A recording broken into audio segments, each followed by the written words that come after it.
Hey Techno Studs, in our last module, we talked about a default route.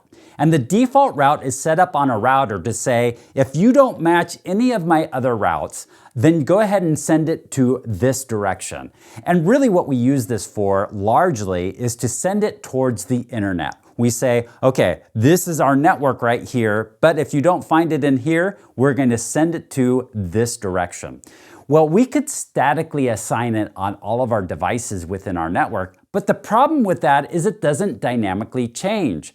It gets rid of the benefits of what OSPF has. So we want to actually use OSPF to distribute our default route. So what we're going to do is we're going to set up a static default route, and then we're going to tell the router to propagate that default route to the rest of the routers. And then that way, all the traffic is going to point to a single location for our default route, that is, for if you don't find any other matches, send it in this direction.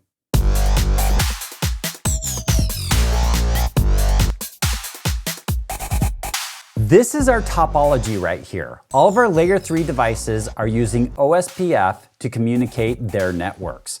We have a switch 1, router 2, and router 3.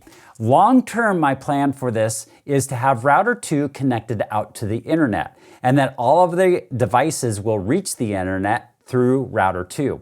So we're actually going to set up our configuration on router 2. We don't have a connection to the outside world right now, so we're actually just going to point it to a loopback interface. So I'm going to set up a static route, a static default route, pointing to a loopback interface on this router 2. Then I'm going to set up OSPF so it propagates to all of the other devices. So I'm going to jump on router 2 now, and I'm going to create that network statement. So I need to be in the global configuration mode to do that. And I'm going to do IP route and then quad zeros. And then we are pointing it to an interface. So this is going to be loopback 1 is the interface that we're going to be sending it to. So I'm going to hit enter on that. And now we have a default route pointing to there. So step 1, check. The next thing that I'm going to do is I'm going to get into our OSPF process. So that would be router, OSPF, and 10. And then I need to type in the command default-information originate. And that is all that I need to do to get this up and running.